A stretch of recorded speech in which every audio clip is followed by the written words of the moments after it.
అందరికీ నమస్కారం.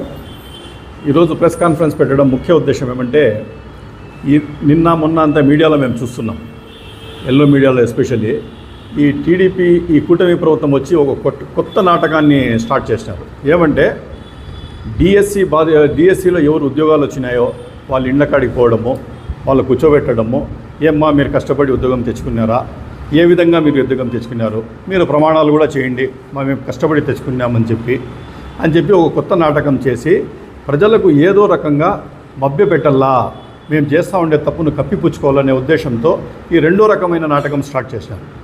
దీనివల్ల యాక్చువల్లీ ప్రజలు కూడా ఒకటి గమనిస్తూ ఉన్నారు, ఏమంటే ఖచ్చితంగా ఈ కూటమి ప్రభుత్వం వచ్చింది డిఫెన్స్ మూడ్లో పడిపోయింది. వీళ్ళు చేసిండే తప్పులు ఖచ్చితంగా జగన్మోహన్ రెడ్డి గారు బయటికి తీసుకున్న దానివల్ల అదిను ఢిల్లీ లెవెల్లో కూడా కాక్రోచ్ జనతా పార్టీ పెట్టి ఆడ నీట్ ఎగ్జామ్ జరిగి ఇవన్నీ కోయిన్సిడెన్స్గా బయటపడిన దానివల్ల ఆ ఎఫెక్ట్ ఎక్కడ మా మీద పడుతుందో, ఏ రకంగా మనం తప్పించుకోవాలనే ఉద్దేశంతో సిబిఐ ఎంక్వైరీకి పెట్టి ధైర్యంగా ఎదుర్కొనే ధైర్యం లేక ఈ రెండో రకమైన ఇది స్టార్ట్ చేయడం జరిగింది. అందరూ ఇండ్లకు పోవడము, అది మాట్లాడటము, ఇది మాట్లాడటము చేయడము, అది అంతా చేస్తూ ఉంటాం. మీకు నిజంగానే అంత ఇది ఉంటే అది ఉంటే మేమంటున్నాము, మీరు దగ్గర డిఎస్సిలో వచ్చిందను 16,347 పోస్టులు కానీ నోటిఫికేషన్ ఇచ్చినారు. దాంట్లో దగ్గర మేము అంటున్నాం 16,340 పోస్టులకు మీరు నోటిఫికేషన్ ఇచ్చినారు. అన్ని తప్పు తడకలు జరిగినాయని మేము ఎక్కడా చెప్పడం లేదు. చాలా వరకు జెన్యూన్ క్యాండిడేట్లు కూడా ఉన్నారు, చాలా వరకు ఉంది జెన్యూన్ క్యాండిడేట్లు కూడా, చాలా వరకు 50 to 60% జెన్యూన్ కష్టపడి సంపాదించుకునే వాళ్ళు ఉన్నారు. దాని గురించి మేము మాట్లాడటం లేదు.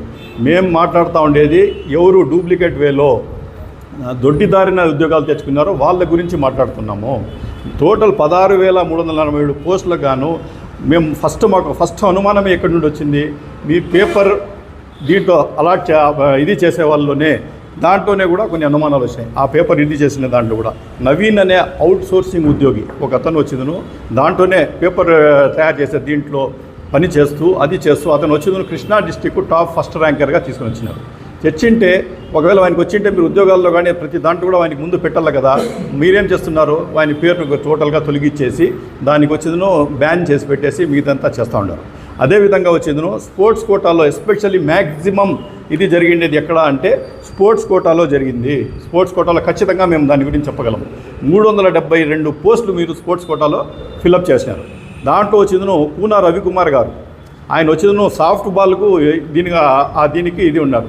సాఫ్ట్ బాల్కు ఆయన ఏం చేశారంటే పార్టిసిపేషన్ సర్టిఫికేట్స్ వచ్చి ఆయన కూన రవికుమార్ వచ్చి ఎమ్మెల్యే, ఆముదాల వలస ఎమ్మెల్యే, ఆయన వచ్చిందును 38 వచ్చిందును పార్టిసిపేషన్ సర్టిఫికేట్స్ ఇచ్చినారు ఈ ఉద్యోగాలు గాను.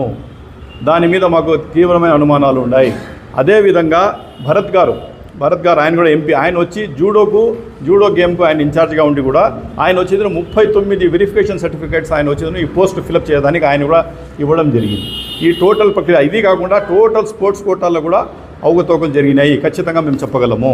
అదేవిధంగా ఇప్పుడు చూడండి 2000 GOMS నంబర్ 4 4లో 19/4/2025 3% స్పోర్ట్స్ కోటాకు గాను ఏం జీవో తీసుకుని వచ్చారు మీరు, ఎగ్జామ్స్ రాసే పనే లేదు, ఖచ్చితంగా స్పోర్ట్స్లో పాల్గొంటే చాలు, ఎగ్జామ్స్ రాసుకునే పనే లేదు, ఖచ్చితంగా మేము ఉద్యోగాలు ఇస్తాము అని చెప్పి ఒక జీవో తీసుకుని వచ్చారు.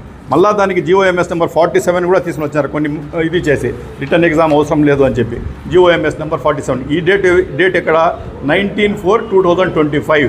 అంటే మీరు ఈ పోస్టులు ఫిల్అప్ చేయాలా అని ఒక ప్రణాళిక వచ్చిందును ముందుగానే ఫిక్స్ చేసుకున్నారు. ఎప్పుడు 2000 ఎగ్జామ్స్ స్టార్ట్ కాకముందే ఈ పోస్టులు మనము యువగళం పాదయాత్రలో ఎవరు పాల్గొన్నారో కార్యకర్తలు, యువగళం దాంట్లో ఎవరికి మేము మాట చెప్పినామో వాళ్ళకు ఫిల్అప్ చేయాలా, ఏదో రకంగా వాళ్ళకి హెల్ప్ చేయాలా అనే ఉద్దేశంతో ఆ రోజే ఇచ్చేసి దుర్గయ్య అనే అతను వచ్చిందను గోల్డ్ మెడలిస్ట్ ఉన్నాడు స్పోర్ట్స్లో కూడా గేమ్స్లో ఆయన గోల్డ్ మెడల్ తీసుకుని వచ్చినాడు. ఆయన దుర్గయ్య అనే వ్యక్తి, ఆయనకు ఉద్యోగం ఇవ్వకుండా వేరే వాళ్ళకి ఆయన కింద ఉండే వాళ్ళకి సిల్వర్ మెడల్ అంట, బ్రాంజ్ మెడల్ అంట వాళ్ళకంతా ఇవ్వడం జరిగింది.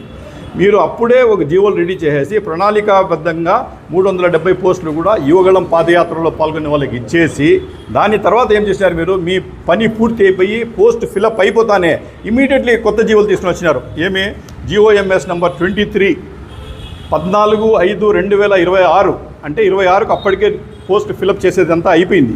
కొత్తగా మళ్ళీ జీవో తీసుకుని వచ్చినారు. అదేవిధంగా GOMS నంబర్ 56 అది కూడా 15/5/2026. దీంట్లో ఏం చెప్పినారు మీరు, ఎగ్జామ్ ఖచ్చితంగా రాయాల్సిందే, ఇది వచ్చిందో దాని మీద చాలా అలిగేషన్స్ వస్తూ ఉన్నాయి, ఎగ్జామ్స్ రాయకుండానే పోస్టులు ఇస్తే, కాబట్టి ఎగ్జామ్స్ రాయాల్సిందే ఇంక మీదట అని చెప్పి మళ్ళీ దాన్ని ఆ జీవోని అమెండ్మెంట్ తీసుకుని వచ్చి కొత్త జీవోలు తీసుకుని వచ్చారు. అంటే మీ పని పూర్తయ్యేంత వరకు మీరు వచ్చిందో ఖచ్చితంగా దానికి వచ్చిందో ఫోకస్ చేసేసుకొని మీ పని అయిపోతానే అమెండ్మెంట్ తీసుకుని వచ్చేసి మళ్ళీ మార్చి రెడీగా సద్యమణికి నీట్గా పెట్టేసినారు. ఈ రకంగా చేసినారు. అదే మన వైఎస్ జగన్మోహన్ రెడ్డి గారు నిజంగానే 2 లక్షల ఆయన 5 ఏళ్ల పరిపాలనలో 2,06,638 పోస్టులు ఫిలప్ చేసినారు ఆయన. దాంట్లో ఎస్పెషల్లీ సచివాలయం పోస్టులు వచ్చి 1,26,728 పోస్టులు ఒకే ఒక పెన్ స్ట్రోక్తో ఫిలప్ చేసినాడు ఆయన. వరల్డ్ రికార్డ్, ఏ కంట్రీలో కూడా ఇన్ని లక్షల పోస్టులు వచ్చిందనో ఒకే పెన్ స్ట్రోక్లో ఇచ్చినది ఎవరూ లేరు. అది నువ్వు 1% కూడా అవినీతి జరగకుండా 1% కూడా అవినీతి జరగకుండా జెన్యూన్గా ఆయన ఎవరికి ఇవ్వాలో వాళ్ళందరికీ ఇచ్చినారు. మీరు ఇచ్చిండేది 16,340 పోస్టులో ఇన్ని అవగతవులు, దాంట్లో వచ్చిందను ఎక్కడ మన బండారం బయటపడిపోతుంది. ఇది చేస్తాను. మేము ఒకటే అడుగుతున్నాం, మీరు జెన్యూన్గా ఉండారు కదా, మేము వచ్చిందను 5 ప్రశ్నలు మీకు అడుగుతున్నాం, దానికి జవాబు చెప్పండి.